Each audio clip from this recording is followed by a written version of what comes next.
بسم اللہ الرحمن الرحیم۔ السلام علیکم۔ وظائف کی پراسرار دنیا میں خوش آمدید۔ ناظرین، اس میں کوئی شک نہیں کہ قید ایک بڑی سخت اور پریشان کن مصیبت و آزمائش ہے۔ اللہ تعالیٰ نے انسان کو طبعاً آزاد پیدا فرمایا ہے، اس لیے وہ اس قدر پابندیاں برداشت نہیں کر سکتا اور اس کا دل شدت غم سے پھٹنے لگتا ہے۔ انسان تو اشرف المخلوقات ہے، ایک چیونٹی بھی برداشت نہیں کرتی کہ زبردستی اس کا راستہ روکا جائے، چنانچہ اسے جس طرف جانے سے روکا جائے وہ اسی طرف جانے کی بار بار کوشش کرتی ہے۔ پھر اس زمانے کی بہیمانہ ترقی نے قید کو زیادہ مشکل بنا دیا ہے۔ عقوبت خانوں اور جیلوں کے افسر بے حد اذیت پسند اور لالچی ہوتے ہیں۔ وہ اپنی ہوس پرستی کی وجہ سے قیدیوں پر جو مظالم ڈھاتے ہیں ان کا تصور بھی تکلیف دہ ہے۔ یہی حالت اکثر جیل ملازمین کی بھی ہوتی ہے۔ خلاصہ یہ ہے کہ قید واقعی ایک خوفناک مصیبت ہے، چنانچہ ہمارے بعض مسلمان بھائی اس مصیبت کے سامنے ہتھیار ڈال دیتے ہیں اور اسے ٹالنے کے لیے اپنے ایمان تک کو برباد کر بیٹھتے ہیں۔ نجومیوں کو ہاتھ دکھانا، ستاروں سے قسمت معلوم کرنا اور شرکیہ تعویذ گنڈے اور ٹوٹکے استعمال کرنا، یہ سب کچھ حرام ہے۔ اللہ کے لیے ان چیزوں سے بچیں، ورنہ دنیا کے ساتھ ساتھ آخرت بھی برباد ہو جائے گی اور جتنی قید قسمت میں لکھی ہے اس میں ایک منٹ کی بھی کمی نہیں ہوگی۔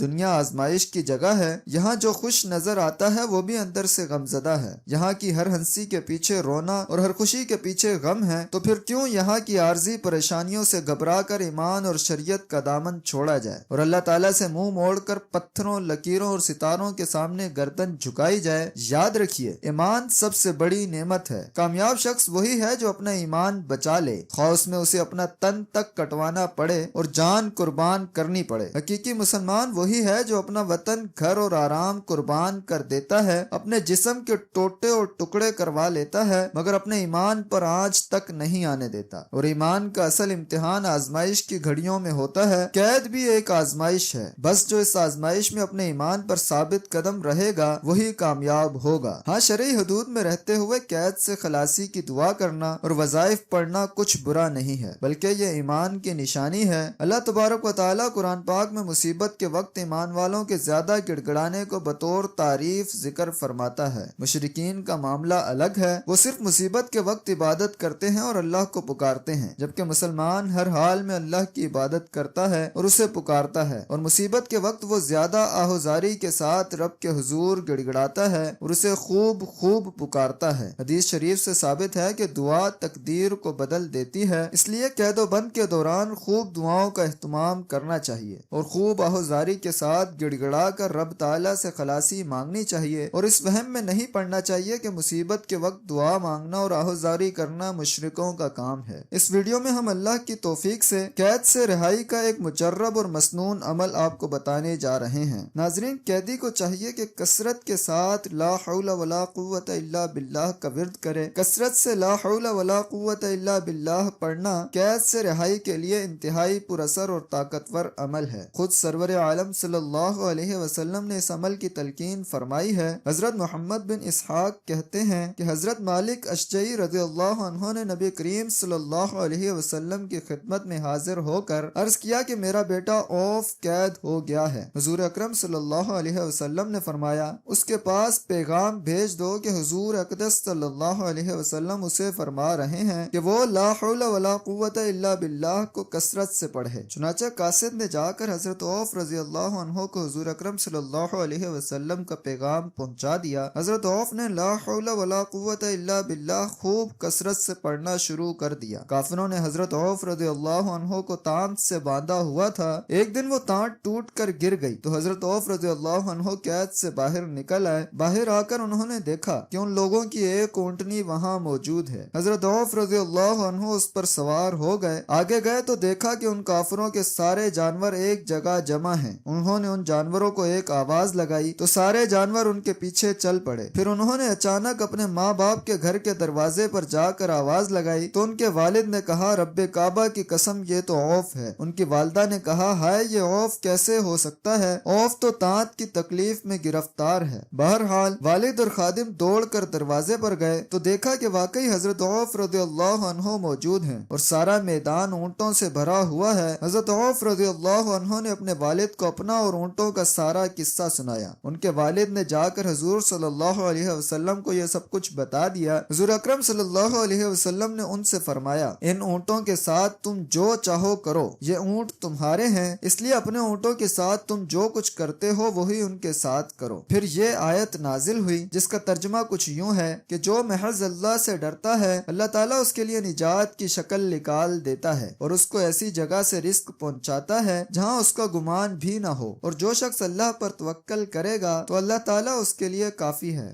امید کرتا ہوں کہ آج کا یہ وظیفہ آپ کو پسند آیا ہوگا۔ اگر آپ کو ویڈیو اچھی لگی ہے تو اس ویڈیو کو لائک کریں، اپنے دوستوں کے ساتھ شیئر کریں اور کمنٹ باکس میں اپنی رائے کا اظہار ضرور کریں۔ اور اگر آپ کو بھی کسی خاص عنوان پر کسی خاص وظیفے کی ضرورت ہے تو کمنٹ باکس میں ہمیں آپ بتا سکتے ہیں، اور اس کے ساتھ ساتھ ہمارے چینل وظائف کی پراسرار دنیا کو سبسکرائب کر لیں اور بیل کے آئیکن پر لازمی پریس کریں تاکہ نئی آنے والی ویڈیوز کے نوٹیفیکیشن آپ کو ملتے رہیں۔ السلام علیکم ورحمۃ اللہ وبرکاتہ۔